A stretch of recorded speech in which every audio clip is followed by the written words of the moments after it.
Well, good day, everybody. Here, if you're watching this as a rerun, you can sure skip ahead here about 16, 17 minutes until we get into the radio side of things.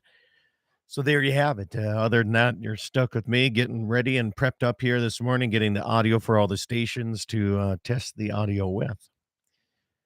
And that's what we're doing here. Getting my poop in a group is what it is. So there you go. Take our weekly dose of ivermectin. Almost got our half gone now. Almost half gone in 5 years.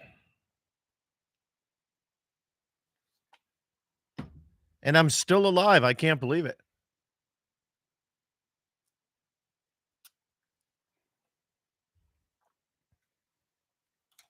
Morning, Waylon. Morning, Brian. Morning, Mr. Bulgy.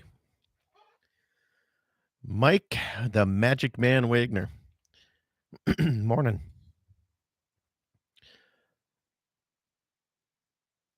Karen, good morning. Hope everything is well in the Mobridge area. Mr. Mayor, good morning.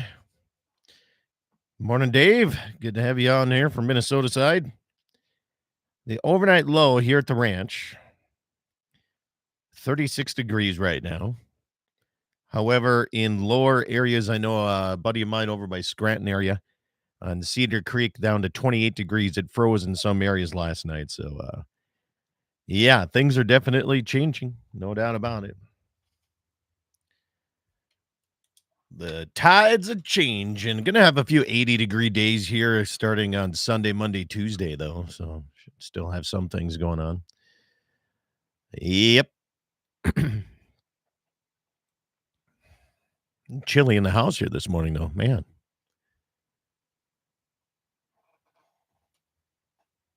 Let's see. 27 in frost. Okay, yeah. I know. Let me see the windows. No frost on the pickup windows this morning. Still a little bit too warm for that, but I guess it is one of those times where I'm thinking, I probably should sneak one of my Val 6 heaters from the storage container back over to the shop because I'm guessing it's going to be some cooler nights coming around our way. There you go, Oren. That's a nice one.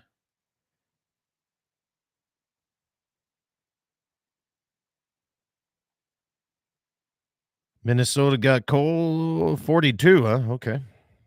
Yeah. Maybe we can fight off the EHD might, but yeah, I tell you what, there's some areas getting hit by that again, which surprises me because usually you see that more in the drier conditions, but there are some areas I know that EHD has been doing some. I got something for you guys here this morning when we start out. Happened yesterday morning here at the ranch. I got something we'll start the show out that it's not overly excited about.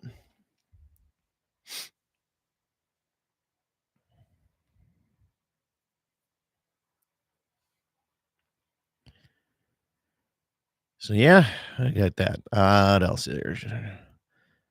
Gonna get some cows moved, get some fence updated, and yeah, get some things moved around is what I'm gonna do here. Try to get some of that done today.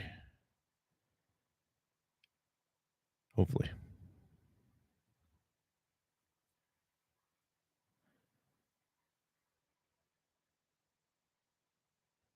Email from the YouTube. Okay.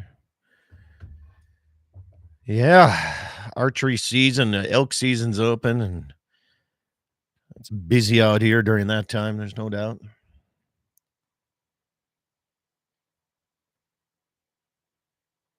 I'll save my frustration on what happened yesterday till the start of the show.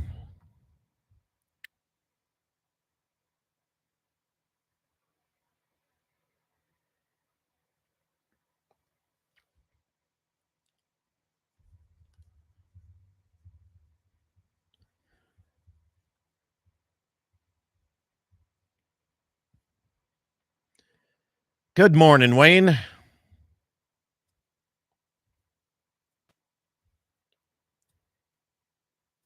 Yeah, we're gonna get ready here for the old fall season here. Tomorrow, I'm helping a neighbor haul all his yearlings in. I got to round them up again and get them all shipped off. And I think I go in here probably the 18th, 19th of October is when I'm gonna try to wean calves, get them in, and then try to bring the cows back here to the homestead. So I got a few things I got to prep for that.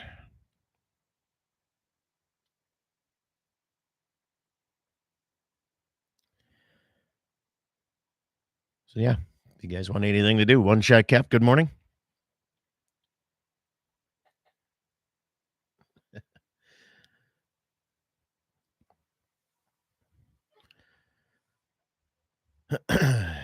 So Brian, I'm just looking at your comment there. EHD might have bit by the cricks. So I was brought up if it had water in it, it was a crick. If it didn't have water, a stream, or any type of thing, a spring or anything in it, it was a draw or a coulee. And coming out here to the very western side of the state, they had no idea what a crick is. So I still call it that. And they're like, what? A what? I'm like, well, if it's got water in it, we call it a crick. That's how I was brought up with it. So here they just call them draws or out here there's the main draw and then there's fingers. Okay.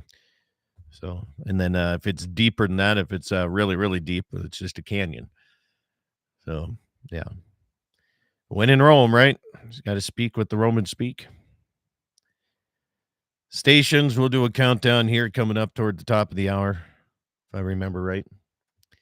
Get old Kevin Vaughn on the old radio. Gene's getting ready for his big gun show coming up next week.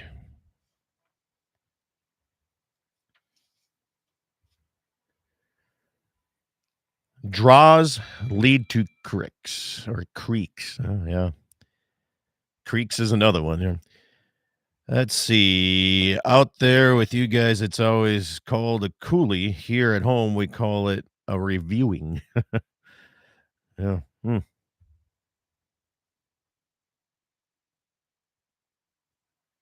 So when growing up, so it's like a creek was anything with the water. A coulee was a like a deeper draw, as we say out here, and then yeah, everybody had different names for depending on the depth of things. It was a crick if you had jump grass clumps to cross it. That's east of Dickinson logic. Yeah, possibly. That's I mean, it's just like people calling pickups trucks. And I was this one guy. Where was I? I was in the parking lot talking to somebody, and they looked at their. It was like an SUV crossover type of like a little thing, and they were calling that a truck. It just I don't know, I just can't have a then there's necks and haulers. Yeah, when you get down south, I can see that. You get some haulers down that way. All right, stations here. We're about 45 seconds from a time check. But yeah, it's all depends on where you're at.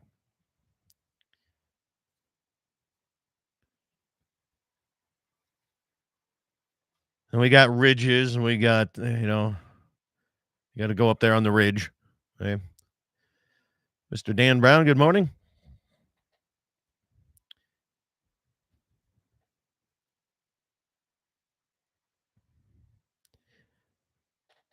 Then there's a difference between a cut bank and a drop off. Stations 7 o'clock Mountain Time, 8 o'clock Central Time. Coming up on Mark. Mark it down. Get old Kevin a call here. See what he's. I better turn that down so it doesn't ruin you guys' ears. Maybe it's louder in my ears than it is yours.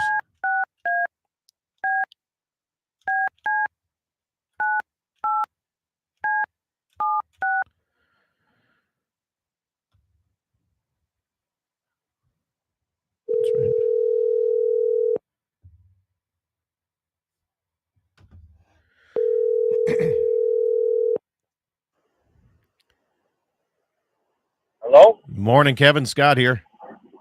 How you doing? Just peachy. Oh, nice cool morning up there for you guys today. Yeah, in some areas there, I got a buddy, he said down by the border, it's about 28 degrees. Here at the ranch, it's about 36 degrees. So, Yeah, I how about, think we're about 39 here. okay. Well, you are closer to the equator. Right? How you guys get quite a bit of moisture this summer? It was a good summer for us. It really was, yeah. The fall time here, we haven't had much here in the last 3-4 weeks here, but I guess that's kind of fall time for us, but we'll see what happens. According to this fog in the fog days, we should have a hell of a November. Yeah, it we've had a ton of fog. Well, we're still getting a little, I ain't gonna say a lot of rain, but we're still getting little showers here and there. It's still wet down here. I can't believe how wet it's been all summer. Yeah. Yeah, it's been a good year for moisture, and especially down there. It seems like every time we went down there to try to do anything, it seemed like there was a shot of rain almost all the time. Yeah, I think there for about between July and August, it rained almost every night, or at least every other night. It was. Oh, I don't know. It's really nice for the country, but boy, it sure kind of made fishing a bitch this year. Yeah. Yeah, we'll cover that. Have you had a busy summer guiding and outfitting people, or what? Yeah, Good. it's been just absolutely nuts. Yeah, I've been keeping up on your Facebook page there. It seems like been still hammering some I walleye though. Yeah, I haven't even been keeping up on my Facebook page. I don't think I've posted a group since July or something. I had some kids out and made a couple posts, but between that, well, then back in what was it, February, March, I went into the sawmill there in Spearfish to get some sponsorship, and I used to work there as a millwright. Well, yeah. They kept giving me job offers, and I told them no about 6, 7 times. Finally, he asked me, so, well, what's it going to take to get a yes? And so I come up with the most outlandish things I could think of, and they said, well, you start tomorrow? Oh, wow. It's like, you got to be shitting.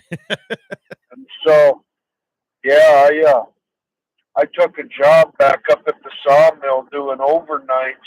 So, oh boy, okay. I've been running 12-hour overnights and then getting off at about 6 in the morning and going fishing. That puts in a long day there, buddy. Yeah, a lot of 4-hour naps before I head back into work. Yeah. Yeah, it's been a long summer. Hopefully after the fall brawl, well, it'll be the weekend after the fall brawl. I'm just going to kind of let everything slow down. I'm not even going to try and run guide this winter. I'm just going to take the winter off and screw around and ice fish and relax a little bit. I'm wore out. Yeah, putting a lot of hours in. Yeah, it's like I say, it's been, God, I didn't know how it was going to be with the economy and everything, but it's just like when I thought COVID would kind of kill it, but no, it was just another busy summer. Good. Now with the big sawmill, paycheck, you're gonna get one of those new fancy Rangers or Lunds and big next year brand new boat. Though I'm not going to get brand new. That was my original plan, was go out and buy another brand new boat. And then I couldn't make up my mind. But the more I'm looking, 2 years ago, 3 years ago, all these guys went out and bought these 620, 621 FS Rangers. And they've got 300-400 horse motors, just set up to the gills. $120,000 boats. Well, Here they are, 3 years old, and they've got them on marketplace for $70,000, $80,000. Right. Say, hold that thought here. We're going to get started here shortly. Stand by. Stations, 10 seconds to showtime on Mark.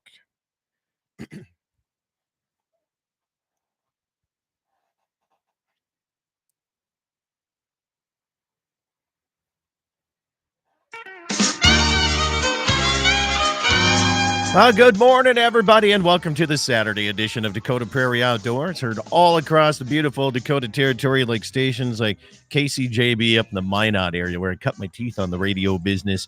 KLTC in the Western Edge. We also have 106.9. Thanks for tuning in on the FM dial. Then we get to Bismarck, where we got the 100-year celebration for K-Fire 550. Thank you for tuning in there. Also, on the South Dakota side, oh boy, do we have some fishing going on in Lake Oahe, man. KOLY in Mobridge, also KCJB, or KGFX, again in Pierce, South Dakota. So thanks for tuning in all across the Dakota Territory. We'll be coming up here with a gun show in Mobridge. Don't forget the Dakota Territory Gun Collectors Gun Show. This is going to be September 13 and 14 at the Event Center on Main Street in Mobridge. And again, for a $10 entry fee, admission fee, I should say, you get in a chance to win yourself a Henry lever action rifle, over 100 tables. If you have any questions, contact the mayor himself, Mr. Gene Cox will help you out with that. So gun show coming up next week already here. Well, we go to Wild Walleye Outfitters, South Dakota, down by the Sturgis area. Mr. Kevin Bond, good morning. Good morning, sir. How's life treating you? Well, I'm going to start things out. We're not going to talk about fishing here for a little bit. I'm going to get your opinion, okay? I want your advice and the listeners' advice. Okay. Something happened yesterday morning that kind of made me a little bit upset, and I want your take on this, okay? Elk season opened up here in the North Dakota side. It's in South Dakota side as well. And yesterday morning, I was feeding horses and getting things going for the morning. I saw an airplane like buzzing a lot of our pastures, like really, really low. So I went out there and I was like, what's going on? Or something's happening, right? And I saw some airplanes kind of buzzing some elk, or one airplane in particular buzzing some elk. And so I got a couple of friends that got some good scopes, and they have these things where you clip your phones onto them and everything like that. And they were getting videos of this. And they were it looked like they were just trying to push elk or move elk, or maybe they were just scouting for elk, which is illegal anyway. But what really got me, I could care less if you were flying an airplane looking for elk. I could care less about that. What happened, though, is about 3 big holes in my fence that my cows were sure looking to get out. And I spent most of the day yesterday fixing fence and checking fence because of what happened. And I don't know who it was or how it happened, but that is, that's just not right in my mind. What's your take on that? What would you do if you were me? I would have got a hold of the game fish and parks, because that sounds like wildlife harassment at the least. Well, that's what I would think too. Sounds like somebody was trying to herd elk off your property onto something or someplace that they had hunting rights, and I'd say at the very minimum that was wildlife harassment. But in a situation like that with airplanes especially, who does the guy even begin to contact? Yeah. I guess get the tail numbers if possible and turn them in. Well, I got the tail number off of one of the videos here. I'm pretty sure I got a buddy looking into that that's also a pilot, so he can look all that stuff up and pull up their flight logs and all that good stuff and check out their pattern. But we'll see what happens. But man, what a long day yesterday. When I see that, anytime I see an airplane anywhere as close to the ground around my area, I guarantee there's fence to fix, because it's such old fence the way it is out here. And the guys just got to keep up on it. And even if you scare an antelope through the darn thing, it's breaking wire down it's just old wire, man. So that's what I have to do again today. I got only around one pasture. Now I got to get around the next one, see what happens here. So The And I suppose that yeah. country's pretty rough up there, so it's all probably off the back of a horse, huh? Oh, there's areas where you can't even get a horse in on some of this stuff. It's all, that's the problem is I went around where I could get my fencing four-wheeler around yesterday. Today I got to get where I got to hike through some of the areas and get down in the bottoms, make sure those are still up where they need to be. Yeah. It's not like the guy ain't got enough to do already at this time of year. Yeah. What do you do? So that's my day. That's how my day goes here. So if I want other people's opinions on this here. Yeah, and Brian just kind of chimed in. He said you'd have to suspect that they're going to be back too. I'm guessing they will be, but who knows? Once I get the numbers and everything, I'll get more information once I get everything and get this video. I got the video already sent off to a couple people to see if they can do some research for me on it. We'll find out, but it might take a while. How are things going down in South Dakota for you? Busy, busy, busy. It's been one heck of a year, and it's not over yet. We got till about the 11th of October, and then I think things are gonna kind of settle down a little bit and get to enjoy some time off. It's been one heck of a busy year, I'll put it that way, between guiding and putting tournaments on and doing some casting vets trips and all the above. We have just been going, and I think I blinked twice and it went from, it was April last week, I think, and now here we are in September. Yeah. Well, I tell you, what was it, about 5 years ago? I can't remember how long you and I have been when I contacted you the first time, and you've grown your business, and you grow it because people find out from other people and hopefully from my radio program that, you got some good fishing around the Black Hills area and you got a chance to get out. And it's now it's fun to hear that you're so busy that you're actually going to try to take a little time off. Because I remember the first time we were discussing this, you're like, it would be so nice if I got busy enough, I could just do this full time. And there you are. There you have it. Yep. It's definitely been a blessing. I never, even in my wildest dreams, I never figured I'd be busy enough just to get the fish full time and not need another source of income or another job. And now here I am thinking, boy, it'd be nice to have a day off once in a while. But no, it has been just an absolute blessing. Getting busy, staying busy, getting to meet all the people I have, building relationships with people. This year, I've probably had 24 return customers from over the last, I say, God, what are we on? I think about year 8 of doing this now. And, okay, that long already. Wow.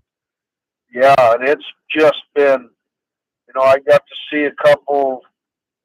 Earlier this summer, it was a guy and his grandson, and we were talking about it, and he was telling me, the first time I come out, my grandson was 7, and now he's 15, and it's like, God dang, that's pretty cool getting to see these kids grow up. And they remember, I remember the first time we come out, we caught all these fish, and it's been a heck of a thing over the past few years, especially, getting to see the repeat customers, and not just that, but with the tournaments, having quite a few guys so that we can work with like the casting vets. And like this spring we had, I want to say we had Kevin, 15. Hold on here. We'll get to that here. We're up against our first break, but we'll get to that. Yeah, we'll come back and we'll talk about what's been going on in those tournaments right after this messages.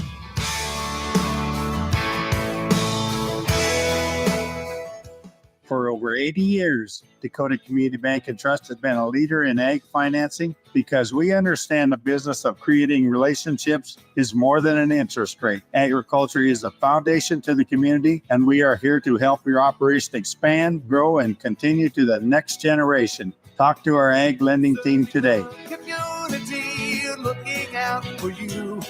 At Dakota Community Bank and Trust, that's what we do. Equal housing lender. Bowman Livestock Marketing, serving the tri-state area for all of your livestock marketing needs. Eastern Montana, North Dakota, and South Dakota. You can be sure of great care for your cattle and top price at sale time. Call Austin Snook at 307-290-2161. That's 307-290-2161 for more information or just to talk cattle markets. You can also find them on Facebook and go to their website, bowmanlivestockmarketing.com. Join Piper's Auctioneers for any one of our farm retirement and heavy equipment auctions across the region, including the Wool Estate Equipment Auction in Castleton, North Dakota on September 18th, and the Rooster Ridge Equipment and Hunting Supplies Auction in Fort Ransom, North Dakota on September 25th. Piper's will also be hosting live online regional equipment auctions throughout the upper Midwest. Consign your items today. For more information, contact a Piper's Auctioneer.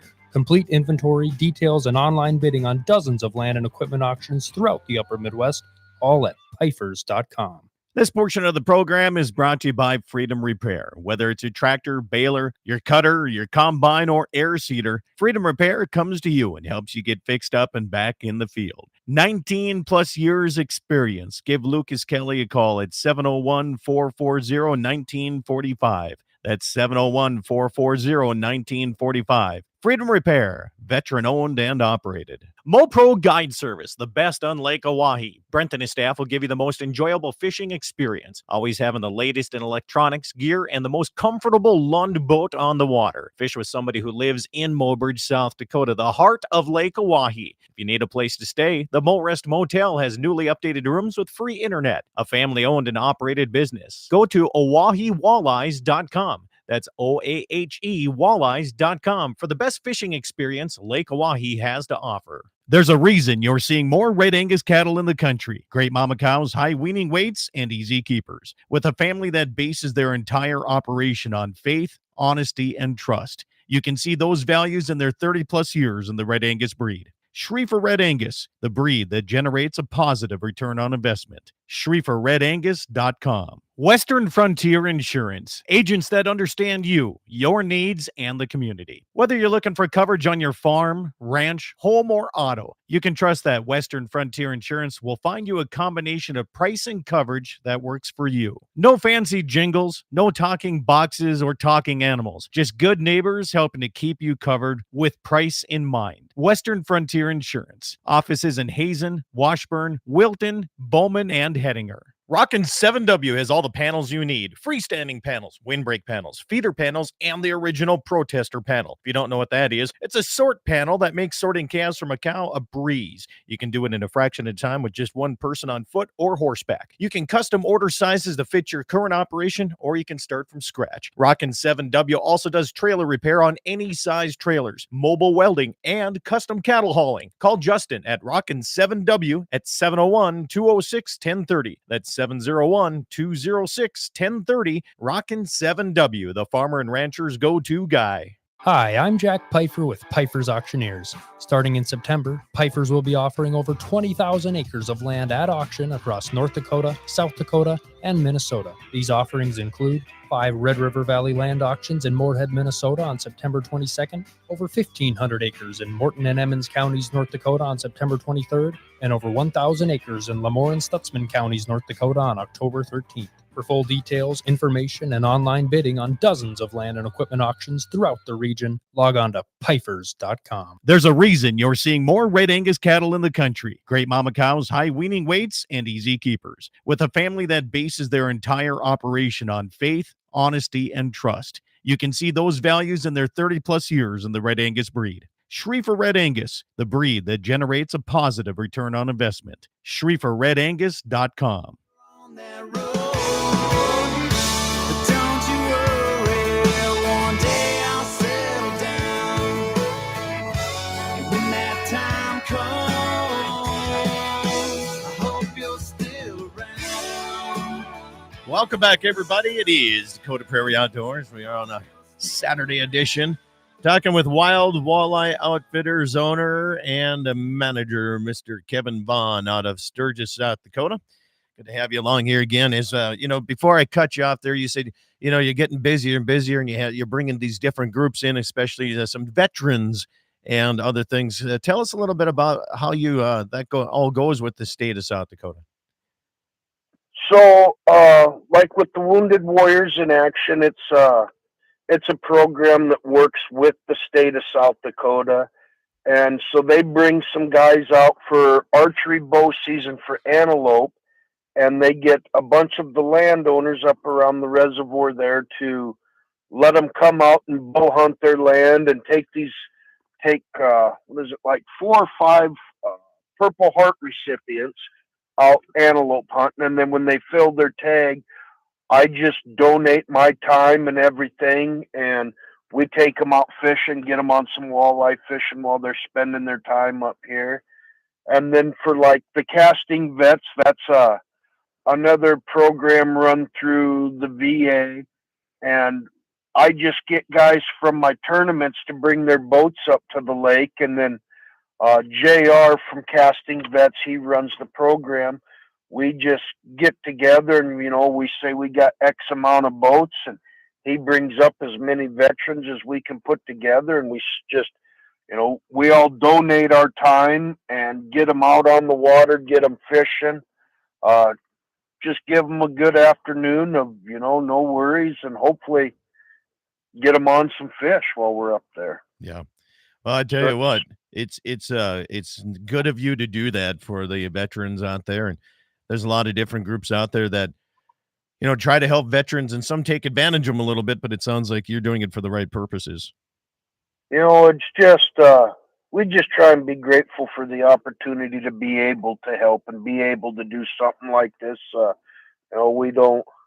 We ain't looking to further ourselves or get nothing out of it. It's just for the gratitude of these guys that have gone out and sacrificed so much so that we can, go out and spend days and weeks fishing, because, there's a lot of places where a guy just wouldn't have that opportunity if it wasn't for these vets.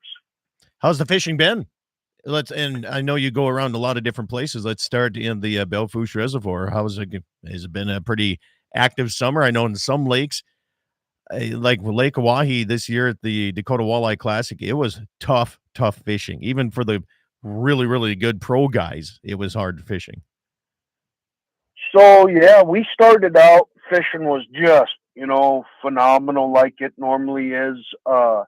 This summer, the Game Fish and Parks added quite a bit of bait fish. I want to say somewhere around 70 to 80,000 perch. And then they also added about 100 gizzard shad, and fishing was really great up until about mid-August, when them shad really started hatching.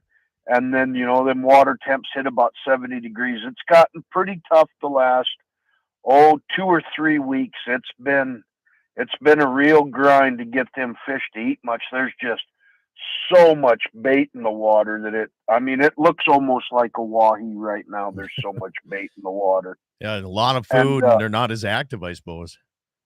Yeah, and they're just, they're fat, they're lazy, and they're hot, that water temperature. So really looking forward to these cooler mornings to start dropping that water temperature back down. And then, I think them fish are going to take off. And when they do, they're going to be some real nice fat fish. So I think, we got that fall brawl coming up. That tournament, I think, is going to have some pretty good numbers coming out of it if these fish, we get the cooler temps and then fish take off again. Tell us about the fall brawl. What is this? The fall brawl is kind of like a small invitational invite tournament that I put on every fall for a lot of the guys that fish the series. A lot of guys that help out with the Casting Vets trips. It's kind of just one that I sponsor and put on myself to thank these guys for all their help. It's just a fun little 25 team tournament. We get some really nice trophies, good payouts, and it's basically just a giant camping trip for everybody and a little side bitting and fishing to go along. And nothing major. It's not one of our big tournaments, but just a fun, really laid back tournament. We do a catch video, measure release formats so that, we don't have to worry about high grading or nothing. Just like I said, kind of just a thank you to everybody that helps me out and, comes out, brings their boat out for these casting vets trips. The guys that get in the series and support my series, I kind of guarantee them a spot in it every year. And then we open it up to the public and kind of fill it up. And it's just a really good time. We get together and have campfires every night and hang out, and everybody just BS's. And it's kind of just a fun long weekend of fishing before all the hunting seasons open up and winter sets in. Yeah. And that should be something a person does more than once a year. It sounds like my kind of deal. So I've got a question for you. So during the Yep. Dakota Walleye Classic that every year that I do a fishing tournament with a buddy of mine, while there, we were waiting forever for the weigh-ins, right? I mean, the final tally on the last day. And the rumors started going around that somebody was injecting their fish with water. Now, walk me through how somebody can inject their fish with water to make them weigh more. And they did. Evidently, they found they're gonna find they had it all videoed, and they're gonna find out who it was and all. But how does a person cheat like that? I mean, is that possible that this is happening? Yeah. So, uh, there's a thing called fizzing fish where you can, you get fish that are rolling over and you take a long needle and you let the air out of them. Well, they just take that, and from my understanding is you kind of just go into the meat and you just like it, almost like you're giving a calf a shot under the skin. Okay. And you just start pumping that meat full of water, and it swells them fish up, and it puts on extra ounces. I just think it's when it comes to big payouts and everything, it seems like people are bad people will do bad things, right? And they try to cheat. Yep. It's for some people that winning is just, that's all they can think about. It's not about the sportsmanship. It's not about the camaraderie. It's about, I have to win. And it don't even have to be big payout tournaments. I've heard of guys cheating to win tournaments that pay out like $500 or less, Yeah. It's all about that name recognition, and they've just got to win. And, it's sad, and it takes away from these tournaments, and it takes away from the honest guys that fish them. But, it goes to show it don't matter if it's for $1 or $50,000. People will just cheat to be on top, and it's kind of a sad thing. Have you ever had to deal with any of this in any of your tournaments? I have not, that I know of. My tournaments are all still fairly small, real close knit group of guys.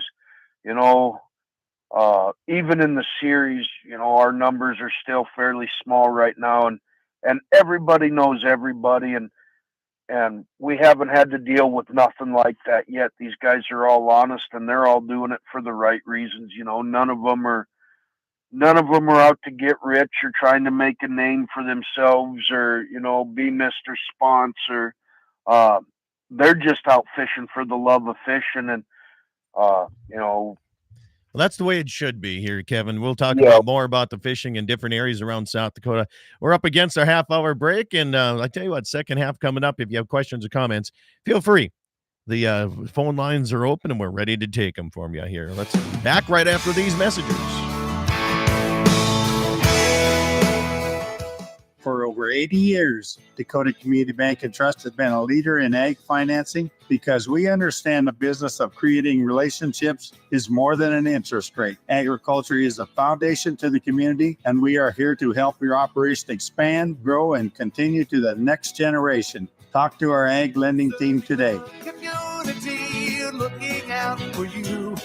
At Dakota Community Bank and Trust, that's what we do. Equal housing lender. Bowman Livestock Marketing, serving the tri-state area for all of your livestock marketing needs. Eastern Montana, North Dakota, and South Dakota. You can be sure of great care for your cattle and top price at sale time. Call Austin Snook at 307-290-2161. That's 307-290-2161 for more information or just to talk cattle markets. You can also find them on Facebook and go to their website, bowmanlivestockmarketing.com. Join Pfeiffer's Auctioneers for any one of our farm retirement and heavy equipment auctions across the region, including the Wool Estate Equipment Auction in Castleton, North Dakota on September 18th, and the Rooster Ridge Equipment and Hunting Supplies Auction in Fort Ransom, North Dakota on September 25th. Pfeiffer's will also be hosting live online regional equipment auctions throughout the upper Midwest. Consign your items today. For more information, contact a Pfeiffer's Auctioneer. Complete inventory, details, and online bidding on dozens of land and equipment auctions throughout the upper Midwest, all at Pfeifers.com. This portion of the program is brought to you by Freedom Repair. Whether it's a tractor, baler, your cutter, your combine, or air seeder, Freedom Repair comes to you and helps you get fixed up and back in the field. 19 plus years experience. Give Lucas Kelly a call at 701-440-1945.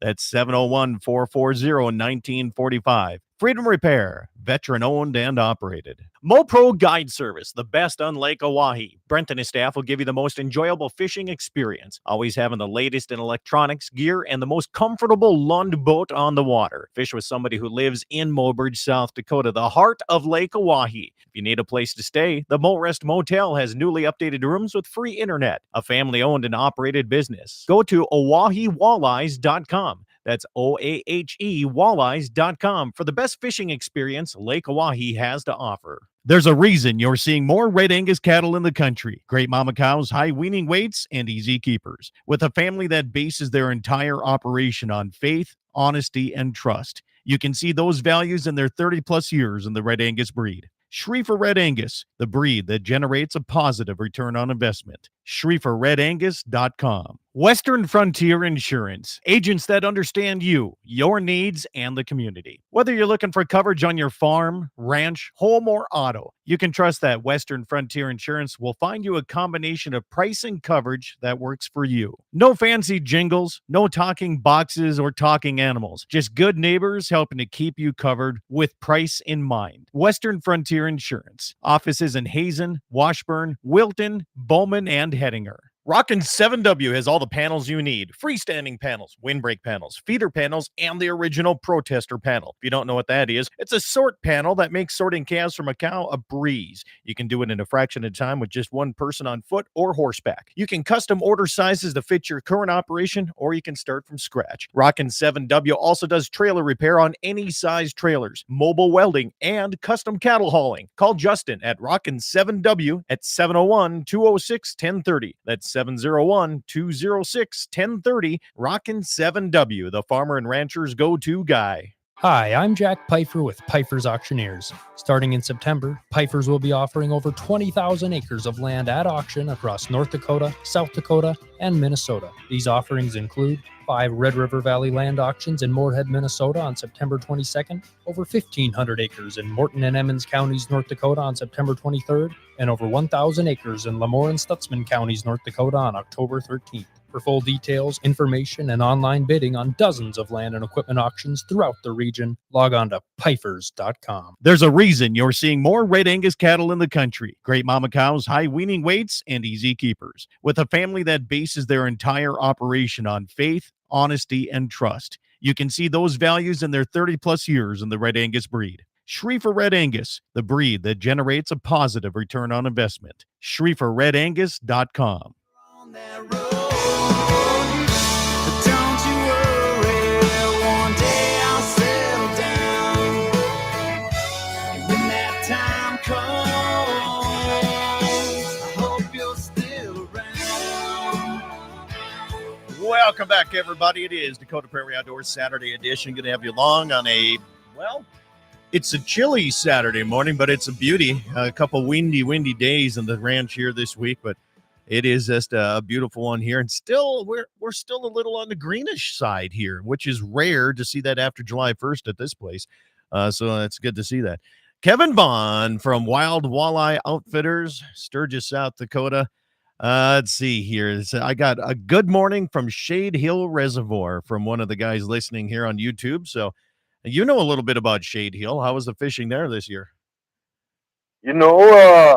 It was actually pretty good for us. Some of the guys struggled a little bit, but we got on a real good bite and about 4 to 5 foot of water pulling crawlers kind of on the west side of the lake there. And I mean, a lot of small fish, nothing huge, but a lot of real good 15, 16 inch, 17 inch fish. Had a good time up there. We did run into some weather up there. That one day they said there was a tornado touchdown on the other side of the highway. Uh, we went to town Sunday morning when we were up there, and we ended up getting turned around about halfway up to Lemon. The hail was so bad, we ended up going back to that little bait shop cafe there on the highway and Is that some eating breakfast. Somerset, right, or something like that? Uh, Does that does the German lady still run that? Yes, and we Yeah. actually got to sit down with her and her husband and talk to them and got to meet them a little bit, and it was, you know, kind of a little blessing in disguise getting to meet them and Yeah. talk to them and have breakfast with them and meet some of the locals and talk to them. It was, you know, good for PR, I guess you could say, just to meet some of the people up there and have a little bit of a community base there. Yeah, Clay says it's called Somerville is what it is. I did a radio program from there when they first bought it years ago. Holy cow, that's been a long time. And I tell you what, she was so much fun because she reminded me of how my mom and my grandparents talked with that German brogue in there, right? A German accent. Yeah, Yeah. Yeah, and if anybody gets the chance going by there, definitely stop in and eat because I'll tell you they make a heck of. She is a phenomenal cook. Yeah. Just Well, any of that oh German food. I mean, come on. yeah, yeah. You can't beat it with a stick. Yeah. Well, fishing across South Dakota's got a lot of. I mean, when I was living over in that Brookings area, so I fished. Of course, you always went to Lake Ponset. A lot of people went there, but that was more of like if you really wanted a lot of crappies and areas. I mean, that's kind of what that was, right? I mean, but I also did some of the non-traditional lakes. Like my best walleye fishing ever was in Lake Sinai, which is down north of Madison, up in that area, and north of Lake Madison, I should say. But that Lake Sinai is, it was just phenomenal. And everybody said, "You caught a walleye in Lake Sinai, really?" And I was like, "It was like the easiest thing ever." And it's sometimes those little smaller ones that really benefit sometimes that people don't really know about. I mean, there was no big boat ramp there. It was all gravel and it's not a fancy or at least it wasn't back then. But like in like Lake Madison, that was just kind of a recreation lake at that time. We were just wakeboarding and having a good time and pulling up to the bars and having some drinks. But then I found out that it was like one of the best northern pike spearing places that you can go and ice fish a northern pike out of. So it's just kind of interesting when you go into different sides of the state what you're doing. So give us an update. Pactola, any of the on the Missouri River, any of those dams. What have you fished this year, and what's been doing really well? So I got a chance to go up to Pactola at the end of July there, and we had a couple really good days catching lake trout up there. The lake is super low, but I say we're working some deeper water. My buddy Pete was out with me, and he is just a legend up there. He really is. He goes up 5, 6 days a week and fishes that lake and just catches some toads out of there. So I ended up jumping in the boat with him for a couple days, and we pulled a bunch of tanks out of there. So the bite was, they're still catching fish up there. Actually, this last Wednesday, I went to take a group out and we got up to the lake and the wind was supposed to be like 6 mile an hour. Well, somebody forgot to put the two in front of that six. And yeah, so we got up there just as the sun was coming up and it was already starting to white cap and the rain was starting and it was like, we're not even going to do this No. today, guys. You Yeah. know, it's not worth it with the bite being as tough as it is right now.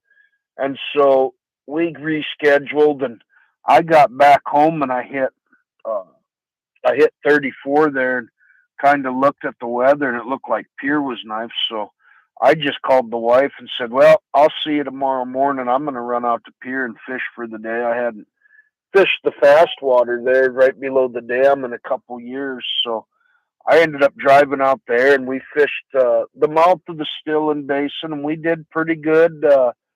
Lost one big fish up in there. Not sure. I keep telling myself it was a catfish, but I don't know what it was. We never did see it. But, pulling cranks and then, crawlers around the mouth. And then about dark, we went up to the wall there and we were throwing stick baits and hooked into another real big fish. Never got it up to see what it was, but we did catch a lot of nice quality 16 to 24-inch walleye while they were running water. So had a real good bite up in pier that day. And Good. other than that, I really haven't made it a lot of other places. I've just been up on the Belle Fourche guiding all summer, and that's been keeping me busy enough. In June, we did get to make it up to Montana to Fort Peck for a week. Absolutely love that place and that fishery. It is just a phenomenal place. And you talk about God's country and being able to get away from people. We go up to Hell Creek area there. And, it's usually about a 30-mile run up to where we fish. And I mean, you maybe see a handful of boats throughout the day, and the quality of fish a guy can catch is just unreal. I heard that same thing, yeah. I had a message come in that says we fished Pactola in Sylvan Lake this year. Tough fishing on Pactola, but it's Sylvan. They said it was great fishing on Sylvan. And I've heard, a lot of them smaller trout lakes have been pretty good. A lot of rainbows. I just, I guess I just don't chase much of them trout at all. I Yeah. kind of just Yeah, refer to them as mountain carp. well, like it's all depending on what you're going after for fish, right? I mean, you're not going to go Yep. to a trout lake that's known for trout or crappies or anything, but there still might be some walleye in there. But it seems like walleye are the ones that a lot of folks are after. But always forget about the Black Hills and some of the trout lakes that they have in that area because a lot of folks come a long way to go after those trout. Yeah, they do, and it's real popular. Sheridan, Deerfield, Pactola, Robe. Oh, there's, just Sullivan or Sullivan, whatever they call that down by the park. What's that? Stockade down by Custer. A lot of really good lakes, and that, they're not just trout lakes. Like you take Sheridan, that's got walleye, crappie, bluegill, pike, bass. Yeah. So there are a lot of good lakes with decent shore fishing. You don't have to have a boat. I know they stocked a bunch more Lakers in Deerfield. Was it last year or the year before? Lots of perch, lots of bluegill, lots of stuff to keep kids busy. Where walleye fishing can get real monotonous and slow. And it ain't always the funnest for them small kids where you can go out and get on a trout bite and catch, a bunch of trout in an afternoon and keep them kids busy and get them hooked on it. One thing that we did this year is we invested in a new piece of equipment for me. I've never ran one before until this year was that forward-facing sonar that's out there. Some people call it live scope or whatever, but that is a piece of machinery, electronics that was a lot of fun playing with that and watching your lure go down, and you know exactly where it's dropping, and you can see the fish kind of go for it. And sometimes they bite, sometimes they don't, but you can sit there and pester one until it makes it mad enough to try to at least come at you a little bit. But is that something that you're looking at? Do you guys use that same or not? Uh, I use it personally, especially when I fish tournaments. Yeah. We usually fish out of Mikey's boat, and we've actually got like three of them set up on his boat for Holy, that. really? Wow. Yeah, Okay. yeah, and I've got a couple on my boat, but yeah, it's when I'm usually guiding, I normally just pull crankbaits because it's a lot of, I don't want to say tourists, but people that maybe don't have a lot of experience fishing. So pulling the crankbaits, we usually get, quite a few bites, and it's a lot easier for them to pick up a rod and reel a fish in than try and figure out a jigging cadence and to figure out Yeah. that live scope. But no, we've been using live scope for about, oh, God, it's probably been 3, 4, maybe 5 years now. So And what's your take on some of these tournaments now? I think I was in Minnesota or something, but they're thinking about not allowing or only allowing one screen or one live scope or forward facing sonar in their boat instead of like you said, some people like you guys have three set up, you got two on your boat. What do you think of tournaments that are starting to restrict this a little bit? you know, I think it's foolish. It's just another tool, and everybody, well, it makes a big difference when you can see them fish and this and that. And, well, so what are you gonna start restricting, the Hummingbird 360 or side imaging? Right. Because it's not live time, but you can still see them fish and see where they're at. Where do you stop technology? Are you going to say, okay, we can't use these new reels or these new baits because it's too new of technology? Uh, it's like everything. It's a tool. It's it's only as good as the guy that's taken the time to learn how to properly use it and master it. Yeah. Just because you can see them doesn't mean you're going to get that fish to bite. It's Right. I've spent hours watching them fish come up and not bite and chase a bait up 10, 15 feet just to go back down and not one, but get 2, 3 fish fighting over chasing that bait and not get bit. Yeah. So it's not just, oh, now you can see it there, it's on their head, oh, fish on. It's way more to it than that. It's not, oh, you just plug it in and now you can go keep up with some of these guys fishing NWT or these guys that have taken, 2, 3 years and learned how to properly use and not just properly use, but figure out the bite that goes with it. Because even though you can see these fish, doesn't always mean you can make them bite. It's not that simple. Yeah. It isn't that simple. I found that out. I think I caught a white bass as much as I caught on those, but it's kind of fun. And granted, that was my Oh first yeah. time, doing it and practicing with it. And then you need to look at the presentation and how you have to. And now that a lot of people are saying, "Oh, you got to go with those tungsten. You got to use tungsten because they show up better." And those are not cheap if you're going to look at getting snagged up on anything with those either.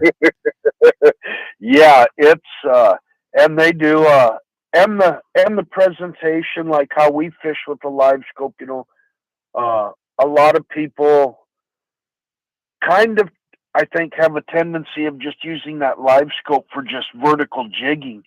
Right. And we use a bit more of an aggressive approach to it where we're actually scanning out 75 to 90 feet out and pitching at fish that, and we're watching that lure come back. And the advantage with the tungsten, and I am slowly becoming a believer. I always kind of said, a quarter ounce is a quarter ounce, whether it's lead or tungsten, but just the size of the jig and the way you can manipulate it through the water column, there is a huge difference on lead and tungsten, and that tungsten does make all the difference in the world. It really does. And like I said, I was one of them guys where a quarter ounce is a quarter ounce, whether it's lead or tungsten. It ain't that big of a deal. And the more I use the live scope and progress with it, I mean, it's worth the money to invest in the tungsten if you're going to have the live scope. It really is, just in the presentations themselves. What do you use on the end of that tungsten jig? It just depends. I've got a guy that he makes some custom plastics for me, and we're really kind of getting into some of them finesse baits. Once in a while, jigging a minnow, jigging worm, hard plastics. It all just kind of depends on the mood of them fish. They dictate everything, whether it's, jigging a minnow or jigging a plastic, and there's days where you spend half your morning tying on just to kind of see what exactly them fish want to get on that bite, what's going to make them active. Because, you might think you're onto something, getting fish to chase, a jig and a minnow, but they won't quite commit to eating it to where, now you gotta figure, okay, they're chasing this color, but they're not quite eating it. Why? And so then you got to start, is it your bait too big? So then do you downsize bait and jig head? Do you switch up, switch one thing at a time so you can control, your variables, but you got to start making little changes, and then, oh, you got one to hit. Oh, you got two to hit. So then you can start kind of honing it in. Okay, maybe do I drop down a bait size, another size, or do I go from this paddle tail to a split tail, or do we go from a minnow to a worm shaped bait? And a guy's just one of them things where you got to have 1,000 different baits in the boat, and then you've got to start to isolate it and change one variable at a time to just kind of hone in on them. And this is why you don't use it when you're guiding, because could you imagine how long it would take? You'd be out there forever. Yeah. Yeah. And it's, just like crankbaits, a guy does it enough. I've got my 5 colors that I know that works pretty good. And once we start getting a couple fish on a color, then we might start the morning out with 4 different colors, because, just because it worked yesterday or this morning doesn't mean this afternoon that same color is going to work. Yeah. Them fish for no apparent reason at all, they mid-afternoon, the bite will switch, and now you're going from a perch colored bait to a Wonder Bread colored bait or a pink lemonade, and nothing's really changed, but the sun's come up a little bit more, and then fish have just they've maybe the water cleared up some, if you had a wind the night before, and so you just kind of gotta feel them fish out. And once a guy fishes a lake enough, you kind of get a feel of it. Yeah. Yeah. Well, I tell you what, Kevin, we're up against the end here. Stick with us. We'll continue on our live feed on YouTube. But Wild Walleye Outfitters, Kevin Vaughn, thank you so much for being on the program today. Thank you. You bet. Stick with me here. Find more online and Facebook, Wild Walleye Outfitters. For the rest of the weekend, have yourself a great one. Eat some meat, drink some milk, wear fur, wool, and support your private landowners out there. They're the ones taking care of that wildlife.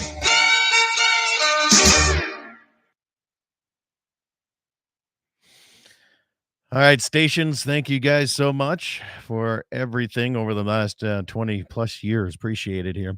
Kevin, any other advice that you have for just going out and regular crankbait? Jesse and I, we pulled a lot of cranks this year, and you know, we just had nothing working for us. We really didn't. I think Jesse caught one or two on just a bottom bouncer and a crawler, but it was just tough fishing, just tough. And we saw them, like we were marking fish left and right, and we saw them on the live scope. They were everywhere.